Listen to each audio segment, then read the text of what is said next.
인문예술 EBS 12 한번 들어가 보도록 합시다.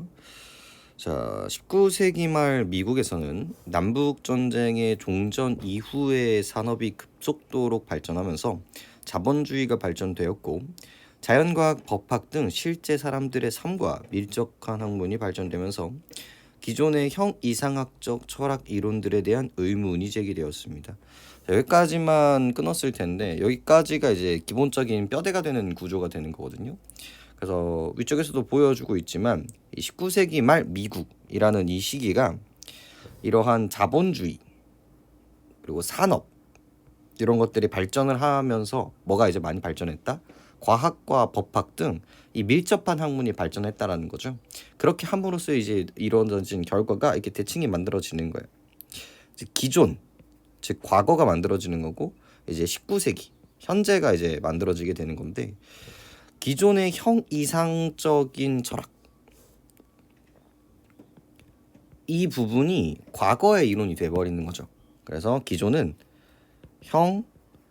형이상학 적 철학이라는 이미지가 이제 만들어지게 되는 겁니다. 근데 여기서 이 형이상학적이라는 단어를 반드시 기억을 해주셔야 되는데 이 단어가 쉽게 얘기하면 눈에 보이지 않는 되게 관념적인 감각으로 느낄 수 없는 이런 이야기라고 생각을 하시면 되겠습니다. 우리가 이제 사랑 혹은 신 이런 것들이 우리가 감각적으로 느낄 수는 없는 부분들이잖아요. 그래서 그런 부분들이 이제 형이상학적. 그러니까 자연스럽게 이 19세기는 어떤 느낌이 된다? 눈에 보일 수 있는 과학적이고 감각적인 부분들로 이제 만들어지게 된다는 거죠. 이거에 대해서 어떤 감정이 만들어진다? 의문이 드러나게 된다. 이런 식의 구조가 만들어지고 있네요. 이러한 배경 속에서 등장한 프래그머티즘은 당시의 미국 사회를 지배하며 사회에 커다란 영향을 미치게 되었습니다. 그래서 얘를 대표하는 키워드가 이 프래그머티즘이 돼버리네요. 프래그머티즘은 행동, 실행, 실제 등을 의미하는 그리스어인 프리그마에서 유래한 것으로 행동과 실천을 중시하는 철학 이론입니다. 여기까지 끊어볼까요? 자, 이게 전개 방식에서는 크게 두 가지를 볼 수가 있겠죠. 첫 번째 등장 배경, 그리고 두 번째 이 용어가 만들어진 어원 정도로 이제 정리를 해주시면 되겠고, 이 글감의 뼈대는 이렇게 두 가지로 이제 흘러가겠구나라고 생각하시면 되겠습니다. 그러면서 여기 뼈대들도 마찬가지예요. 이거 계속 등장할 거거든요. 여기서 이제 벌써 이 뼈대가 정해져야 돼요. 이 기존, 그죠? 그리고 여기 있는 이 19세기의 프래그머티즘, 이 뼈대가 어떻게 이제 확장이 되는지를 한번 보도록 합시다. 프래그머티즘의 출발점은 다윈의 진화론이었습니다. 이게 방향성을 좀 보시면 좋죠. 이런 식의 이제 구조가 만들어지는 거고, 다윈의 진화론이 따라오고 있다. 다윈은 자연 안에서 절대로 변하지 않는 것이 있다는 기존의 주장을 부정하며 이 세계는 불확실한 우연성이 지배한다고 하였습니다. 자, 이런 글감들, 여기는 불변성, 무엇인지는 모르겠지만 이 불변성에 대한 이야기가 이제 만들어지고 있다는 걸 확인할 수 있습니다. 여기에 이런 뉘앙스로 이 현재와 과거와의 차이를 계속적으로 이제 매칭해 주는 게 되게 중요하다는 걸 확인할 수 있죠. 인간 역시 우연적 진화의 산물이기 때문에 인간은 불변의 법칙이나 신의 섭리를 탐구해야 하는 일에 열중하는 것이 아니라, 항상 이제 강조드리는 구조죠. 여기 있는 뭐뭐 하는 것이 아니라 이 나데이법비 구조로 우리가 확인할 수 있습니다. 때문에 인간은 요게 아니라, 그죠? 요거와 요거이기 때문에 끊임없이 변화하는 환경에 적응하면서 살아남아야 한다라고 얘기를 합니다. 그래서 요 하는 것이 아니라 구조가 얼마나 중요한지를 다시 한번 이제 보여드리는 부분입니다. 뭐가 아니라 이 불변 법칙이나 불변은 법칙 혹은 신의 섭리를 따랐던 과거와는 다르게 끊임없이 변화하는, 불확실하죠. 불확실하기 때문에, 그리고 가변성이죠. 그렇기 때문에 항상 거기에 대해서 적응을 해야 된다라고 이야기를 하죠. 이는 서구 사회의 전통적인 기독교 인간관 및 플라톤 이래의 형 이상학적 인간관과 배치되는 것이었습니다. 그래서 다시 한번 또 만들어지고 있죠. 서구 사회의 전통적인 기독교적 인간관 그리고 플라톤의 형 이상학적 인간관과 배치된다. 그래서 계속 나눠주고 있다는 걸 확인할 수 있습니다. 아, 여기가 이 전통적 기독교 그리고 더 나아가서 좀 많이 보이시는 분이죠. 이 플라톤의 수식어가 똑같아요. 형 이상학적 인간관과 배치되는 부분이죠. 그죠? 이런 맥락에서 프래그머티즘은 지식이란 이성을 바탕으로 한 영원불면의 객관적인 진리가 아니며 계속 나오네요.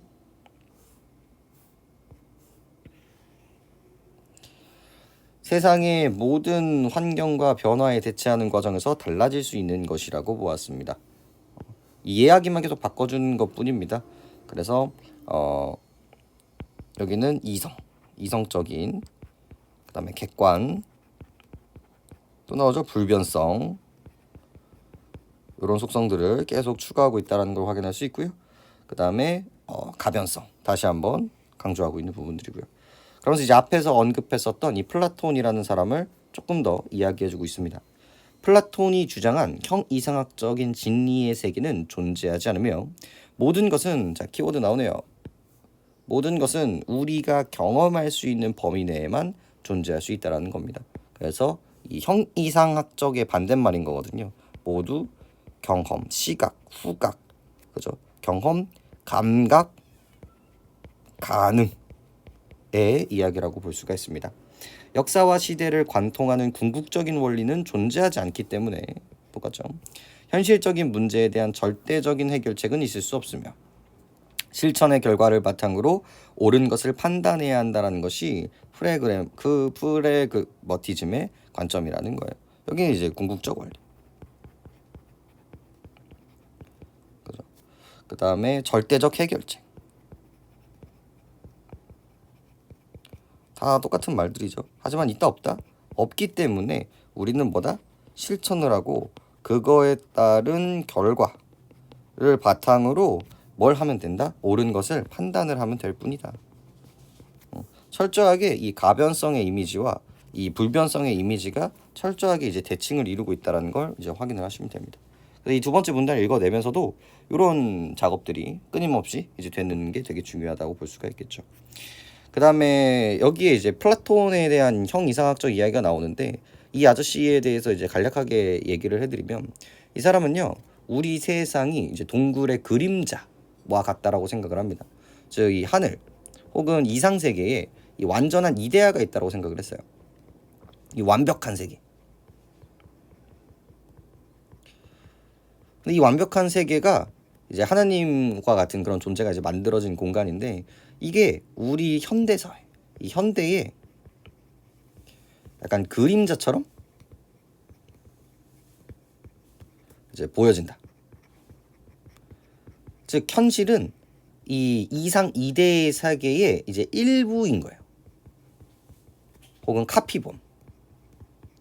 그러니까 우리는 점점 뭐 해야 돼? 우리는 이 현실에서 이제 집중하는 것보다 이 이데아 완벽한 세계를 조금이라도 더 따라가기 위해서, 더 완벽해지기 위해서 고민을 해야 된다라고 주장을 합니다. 그래서 이 사람의 전제 조건은 모두 뭐다? 요 완벽한 세계가 어느 공간에는 있다. 절대적인 진리가 어느 공간에는 있다라고 이야기를 했던 가장 대표적인 이 사람이라고, 철학자라고 생각을 하시면 됩니다. 우리 이데아라는 키워드들도 어디선가 맞아요 들어봤던 이야기인 거죠. 이상세계라고 보시면 되겠고. 좀 더 가보죠. 여러 학자들의 견해에 나타나는 프래그머티즘의 특성은 약간씩 차이가 있습니다. 그래서 그 다음 문단으로 이제 넘어가는데 여러 학자들 프래그머티즘에 대해서 얘기를 하는데 우리가 조금씩은 차이가 있다. 그래서 이제 집중을 해야겠죠. 같은 프래그머티즘이지만 어떤 차이가 있는지, 본질적인 차이가 있는지 그 부분이 이제 문제로 출제가 될 거니까요. 프래그머티즘의 선구자라고 할 수 있는 퍼스는 첫 번째 이 퍼스라는 인물이 등장합니다. 의미론으로서 프래그마티즘을 주장합니다. 자, 그럼 이 의미론이 뭘까? 퍼스가 몰두한 것은 탐구의 방법에 관한 것이었는데 그가 말하는 탐구는 현실 생활에서 나타난 회의를 출발점으로 하여 새로운 믿음에 이르고자 하는 행동입니다. 구조 너무 중요하네요. 그래서 첫 번째 회의가 필요하고요. 그 다음에 새로운 믿음이라는 키워드가 만들어집니다. 퍼스는 탐구는 의심에서 시작되며 똑같은 말입니다. 회의와 똑같은 말이죠. 과학적인 방법을 거쳐 너무 중요해요. 전제 조건이 되겠고요. 확고한 믿음에 도달하여 의심이 그칠 때 그 믿음의 진리 여부와 관계없이 만족감을 얻을 수 있다라고 주장했습니다. 정말 중요한 키워드들이 이제 매칭이 되게 되는데 결국은 이 구조거든요. 처음에 이제 퍼스라는 아저씨가 등장합니다. 퍼스는 이 탐구에 대해서 이 의미를 찾았다라고 생각을 하면 됩니다. 가장 먼저 이제 뭐가 있어야 돼요? 의심을 해요. 그죠? 그 다음에 뭘 해야 돼요? 의심이 이 과학적 방법을 통해서 거쳐져야 되고요. 그 다음에 어떤 조건이 필요해요? 확고한 믿음이 필요하죠. 그러니까 의심이 이제 없어지는 거예요. 이렇게 되면 뭐야? 만족감을 얻는데요. 근데 이때 되게 중요한 이야기는 뭐야? 바로 이 믿음의 진리 여부와 관계없이. 그래서 이거는 뭐와 상관없다? 진리, 즉 참과 거짓 여부와는 상관이 없다라는 거예요. 즉 그게 거짓이어도 내가 그거에 따라서 끊임없이 탐구하고 거짓말이라고 이제 믿는다면 그건 이제 충분히 괜찮다라는 거죠. 그러니까 이런 거예요. 예전에는 그 지구가 평평하다라는 이야기가 이제 참으로 여겼을 때가 있었잖아요. 그리고 그때는 그렇게 믿고 있었어요. 근데 이제 과학적 기술이 발전을 함에 따라서 지구가 둥글다라는 걸 우리는 지금 믿음으로 믿고 있다라는 거죠. 근데 사실 진짜 둥글지 않을 수 있어요. 과학 기술이 더 발전을 해가지고 알고 보니까 지구의 모습은 별 모양이었다. 이런 식으로 나중에 몇백 년 뒤에 밝혀질 수 있는 부분들이거든요. 하지만 그때까지 우리가 그걸 믿고 그걸 의심하지 않잖아요. 그럼 그때 오는 이제 만족감, 즉 지구가 둥글다라고 생각을 했을 때 일어나는 이제 과학 기술들, 이런 것들이 우리 실생활에 이제 적용이 되기 시작한단 말이에요. 그러니까 지구가 둥글다가 정말 참인지 거짓인지는 중요하지 않다. 끊임없는 과학적 방법을 통해 의심을 한다면, 그리고 의심이 없어진다면 그것만으로도 충분히 의미가 있다라고 해서 이 의미론이라는 이야기를 하고 있는 겁니다. 그래서 여기서 말하는 믿음은 어떤 상황에서 행동 방식을 어떻게 취해야 하는지를 지시해 주는 것입니다. 다시 말해 믿음은 행동의 규칙이나 마음의 습관에 불과한 것이죠. 이것도 어떤 뉘앙스냐면 절대로 절대적이지 않다라는 거예요. 모두 이 믿음이 이게 100% 맞는 게 아니라 그때그때 다르는 행동의 규칙이나 마음의 습관도 이제 언제든지 바꿀 수 있는 거잖아요. 또한 퍼스는 개념의 의미는 믿음의 내용에 불과할 뿐이고, 똑같죠. 개념의 의미는 믿음의 내용에 불과할 뿐이고 그 개념이 지니고 있는 실제적인 결과를 고려해야 한다라는, 내용보다 뭐가 중요하다? 결과, 즉 효용, 이 실제 나타나는 그 결과가 프레그마티즘에 중요하다라는 거죠. 프레그마티즘의 경륜을 이야기했으며 이러한 개념을 명료하게 하기 위해서는 실험을 통해 이 과학적 방법을 통해 결과를 얻어야 되고 그 결과가 대상에 대한 개념의 전체라고 이야기를 했습니다. 자, 지금 대칭이 보이시나요? 뭐를 되게 홀대하고 뭐를 되게 중요하게 여긴다라는 걸 확인할 수 있어요. 이 개념 자체, 이 본질 자체, 이것보다 뭐가 훨씬 더 중요하다라는 거죠. 이 결과, 실제적인 결과가 훨씬 더 중요하다. 이런 얘기들을 하는 걸 바로 프레그머티즘의 경륜이라고 얘기를 한다는 거죠. 자, 그다음 새로운 사람이 이제 등장을 합니다. 이 윌리엄 제임스는 퍼스가 언급한 프레그머티즘의 경륜을 대상의 개념적 의미를 말할 수 있게 하는 방법적 기준에만 머무르고 있는 것이 아니라, 그러니까 이 부분이 누구 거였어요? 이게 이제 위쪽에 있었던 퍼스의 한계였던 거죠. 프레그머티즘을 뭐로? 진리론으로 발전시켰습니다. 퍼스는 믿음을 확립하기만 하면 명확한 판단이 가능하다라고 생각을 했습니다. 그래서 퍼스의 이야기를 해주고 있는데 여기서 키워드로 잡아주셔야 되는 부분이 뭡니까? 즉 only의 이미지를 잡아주시는 게 엄청나게 중요한 거죠. 뭐만 있으면 돼. 믿음만 확립이 된다면, 그게 의심이 없다면 충분히 명확할 수 있다라고 이야기를 하는 거죠. 하지만 제임스는 관념이 참인지 거짓인지를 판단하려면 그것이 실생활에서 어떤 실전적 차이를 나타내는지 확인해야 한다. 바로 이 부분이 뭡니까? 너무 중요한데 플러스 알파 지점인 거고 이 퍼스와의 본질적 차이이기 때문에 엄청나게 중요하게 다뤄져야 된다라는 거죠. 그래서 여기에 윌리엄 제임스가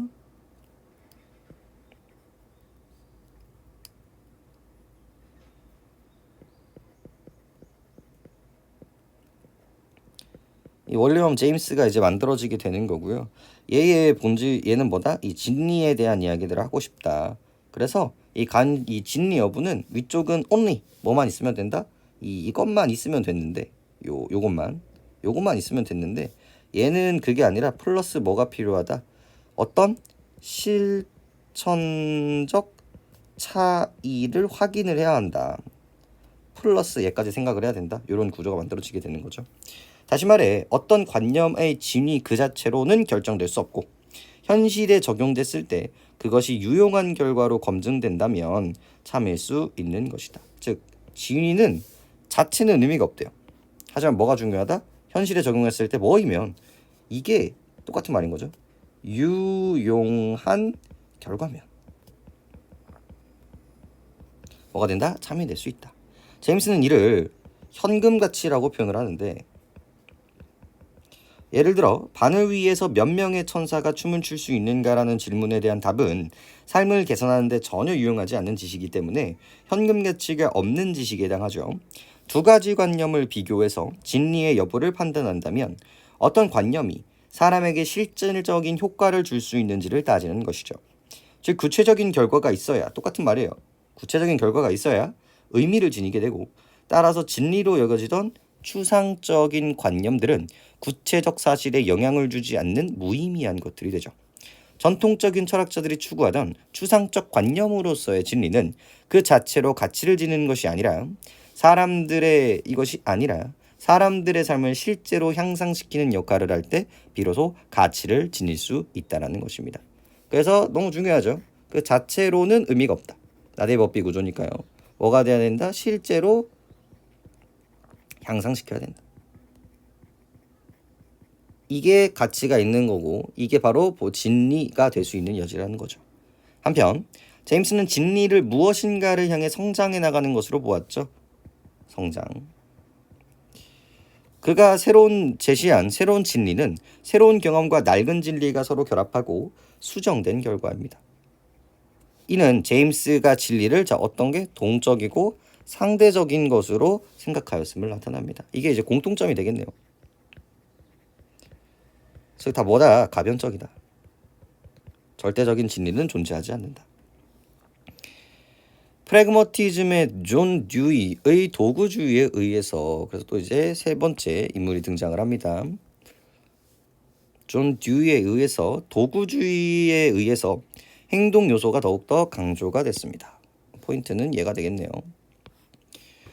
듀이는 퍼스의 주장을 논리화하여 탐구의 논리로 체계화했는데 듀이는 사람들의 모든 관념은 현실 생활에서 일어나는 문제 해결을 위한 모든 것들은 뭐일 뿐이다? 도구에 지니지 않는다라고 보았습니다. 듀이에 따르면 인간은 다른 생물과 마찬가지로 자연 속에서 존재하는 하나의 유기체에 지나지 않기 때문에 환경에 대한 적응을 통해서만 사고 반응이 가능하고 전제 조건 보이시나요? 하나의 유기체에 지나지 않는다. 즉 차이가 없다. 다른 존재와 인간만 독특한 게 아니다. 중세 시대에서는 우리 인간만이 하나님한테 허락을 받은 존재라고 생각을 했습니다. 그래서 사실 본질적이지 않다. 그런 게 아니다. 그리고 적응을 통해서만 이제 상호관계가 가능하고요. 인간의 모든 문제는 유기체와 환경을 관계를 바탕으로 생각을 해야 됩니다. 즉 단독으로는 의미가 없다라는 거죠. 이것도 결국 이거거든요. 개별이 아니라 뭘 봐야 된다? 전체로 봐야 된다. 이러한 상황 속에서 문제가 발생했을 때 그것을 극복하기 위한 사고작용이 일어납니다. 듀이는 이때 일어나는 사고작용은 너무 중요하네요. 지적인 요구에서 나타난 것이 아니라 당면한 문제를 해결하기 위한 것이므로 추상적인 것이 아니라 구체적인 것이어야만 한다라고 주장을 합니다. 너무 중요한 대칭이 만들어지죠. 나대의 법비 구조도 유지가 되고 있고요. 이 문제 해결은 이 지적 요구가 아니에요.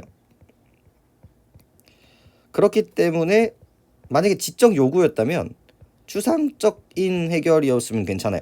하지만 얘는 뭐예요? 당면한 문제 해결을 위해서 등장한 거기 때문에 뭐 해야 돼? 구체적인 것이어야 된다.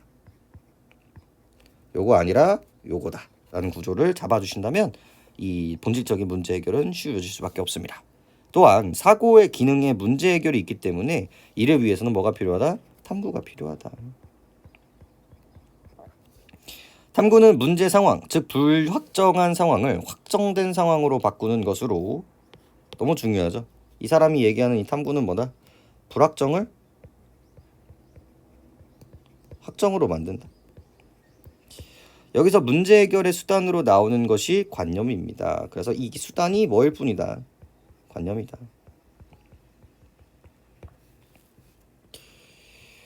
따라서 관념은 문제 해결을 위한 도구의 기능을 해야 하며 그러한 역할을 하지 못한다면 관념을 수정이 이루어져야 된다는 겁니다.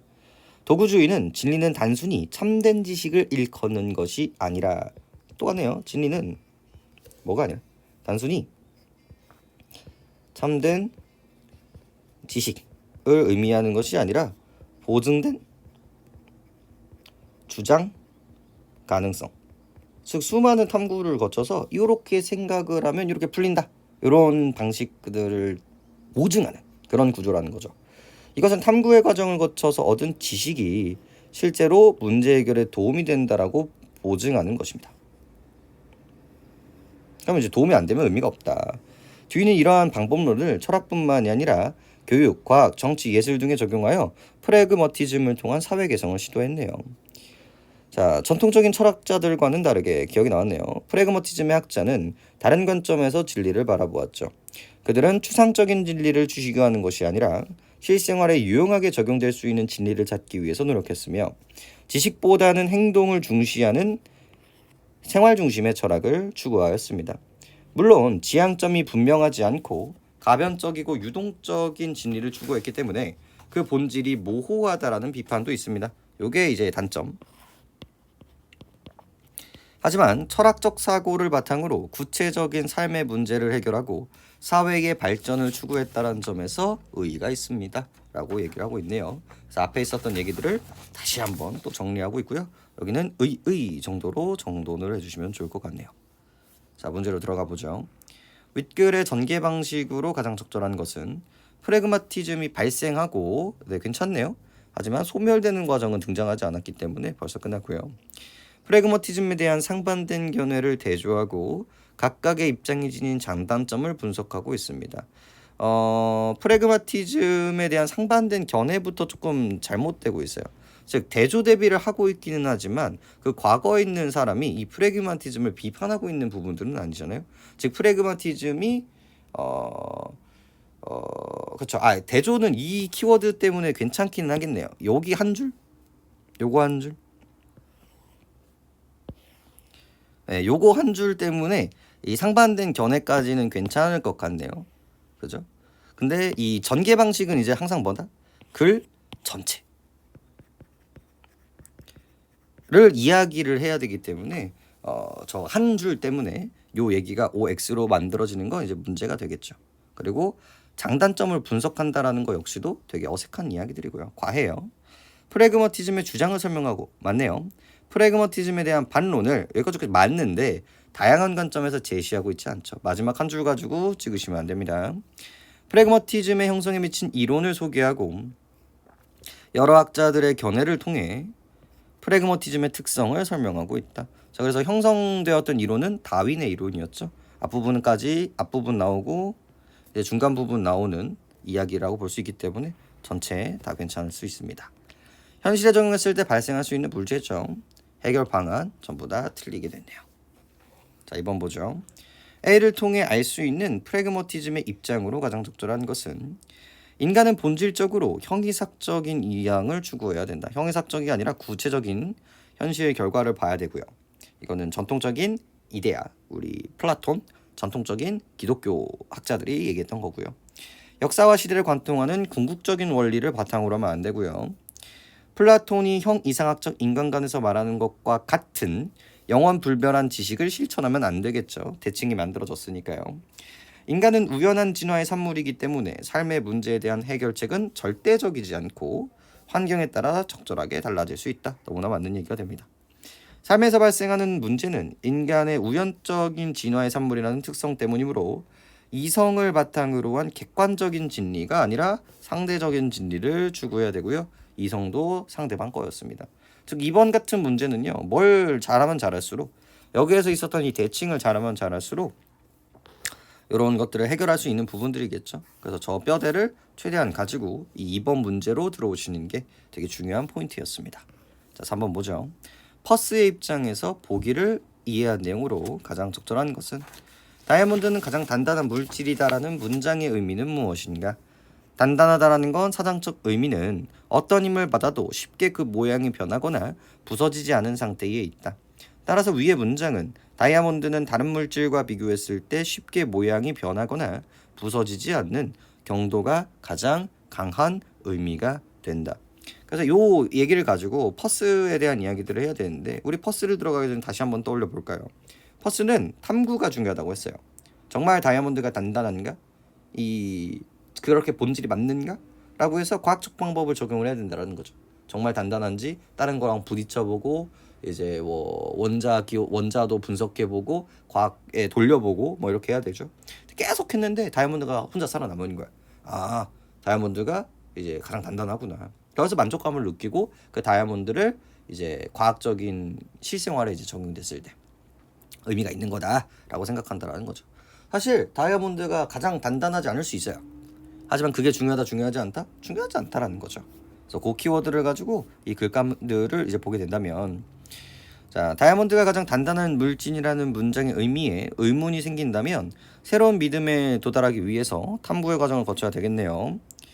실험 결과가 문장의 의미와 다르게 나온다면 다이아몬드는 가장 단단한 물질이다라는 문장은 확고한 의미에 도달하지 못한 것이라고 판명될 수 있습니다. 다이아몬드는 가장 단단한 물질이다라는 문장의 의미를 파악하는 과정은 어떠한 개념을 명료하게 실험의 결과를 알아내는 것과 같다고 볼 수 있겠죠. 다이아몬드는 가장 단단한 물질이라는 믿음을 확인하기 위해서는 실제로 다이아몬드 경도를 파악하고 비교하는 과학적인 실험이 필요하겠습니다. 과학적 방법을 거쳐 다이아몬드는 가장 단단한 물질이라는 문장의 개념적 의미를 파악해서 벌써 끝났네요. 객관적인 진리에 기반을 둔 믿음은 발휘 안 됩니다. 전부 다 뭐예요? 상대적이에요. 원래 개념적 의미가 중요한 게 아니라고 했었죠. 전부 다 거기에 따른 이제 결과, 의심 없음. 요게 이제 중요하다라고 볼 수가 있었겠죠. 그래서 답은 5번이 되게 되겠습니다. 다음 보죠. 자, 기역과 니은에 대한 이야기인데요. 기역은 이제 전통주의자, 니은은 이제 프래그마티즘에 대한 이야기가 되겠네요. 기역은 진리를 통해 현실 문제에 대한 절대적인 해결책을 찾을 수 있다고 보았다. 네, 끝났습니다. 그래서 절대성, 진리 이런 키워드가 만들어졌기 때문에 1번 찍고 넘어가셔야 돼요. 나머지 것들은 전부 다 이 프래그마티즘은 뭐이니까 상대적이고 되게 추상적이고 가변적인데 전부 다 반대말 찝어주시면 되겠죠. 여기에 객관적 진리, 그죠? 여기 형이학성 철학, 그죠? 그 다음에 여기는 기억이니까 sorry. 여기는 여기보다 여기가 더 중요하겠네요. 불확실성, 우영성이 이제 아니고요, 그죠? 그 다음에 진리가 실제적으로 향상시키는 연락을 하는 게 아니라 그 결과값들이라고 보시면 되겠고, 진리 자체만으로는 중요하지 않다라고 얘기를 했었죠. 그리고 절대적인 의미 이런 거 벌써 틀렸다라고 볼 수가 있습니다. 4번, 1번 찍어주시는 게 되게 중요하고요. 자, 5번 같은 경우는 이제 인공지능에 대한 이야기를 하고 있네요. 그래서 그동안 사람의 역할로 이루어졌던 인류 분야에도 혁신이 일어나고 있습니다. 이를 기술을 활용하면 의료적 판단이 가능하고 믿음에서 출발한 것이라고 볼 수 있죠. 컴퓨터 회사에서는 인공지능 의사를 발견하여 이런 역할들을 수행하고 적절한 치료법을 제시하고 있습니다. 점점 확대하려고 하고 있죠. 그래서 뭐 새로운 이 로봇 사회에 대한 이야기를 하고 있는데 1번부터 보죠. 프래그마티즘 학자는 4차 산업혁명 기술을 활용한 의료행에 대해 상황 변화에 대한 적응하기 위한 변화. 괜찮네요. 2번 의료 분야에 적용하기 위해서는 당연히 실제적인 결과가 너무나 중요했던 관점이죠. 제임스가 4차 산업혁명 기술을 활용한 의료행위에 창소한다면 기술의 활용이 현재 상황을 개선하기 위해 현금가치, 즉 실용적인가? 라고 이야기를 하는 건 너무나 괜찮은 얘기고요. 뒤는 4차 산업혁명 기술을 활용한 의료행위에 찬성한다면 기술의 개발 및 적용 시도가 벌써 틀렸죠? 순수한 지적 요구나 호기심에서 나온 행동이라고 판단하면 안 됩니다. 어떤 키워드가 잡혔었죠? 이 나데이 버피 구조 있죠? 여기 있는 이 지적 요구나 추상적인 부분들이 아니라 당면 문제와 이 구체적인 탐구에 대한 이야기라고 나왔을 수 있었습니다. 그렇기 때문에 완전히 대칭이 잘못되어 있기 때문에 4번에서 끝나는 부분들이라고 볼 수가 있겠죠. 자, A와 가장 유사한 거를 찾아라 라고 보니까 도구에 지나지 않는다고 보았다. 그래서 그거를 그렇게 여기다. 요 A라는 것을 요거라고 여기다. 간주하다. 예, 이미지라고 생각을 해주시면 되겠습니다. 평가하다. 그죠? 그래서 요거와 가장 가까운 거 보시면 이제 2번을 찍어주시면 되겠죠. 좋습니다. 네, 12 이 정도로 정돈하도록 하겠습니다. 이 작품 같은 경우는 되게 클래식한 문제예요. 이번 기회에 절대적, 그 다음에 요 상대적, 요 세상을 바라보는 이 가치관의 차이들을 좀 이해하시는 게 되게 중요하겠죠. 신으로 기반이 되는 이 전통적인 가치와 이 인간을 중심으로 하는 언제든지 달라질 수 있다라는 상대적 가치는 나중에 등장하는 이런 철학적인 사고들에도 되게 많은 영향을 미치기 때문에 이번 기회에 요 뼈대들 잘 생각해 주시면 좋을 것 같습니다.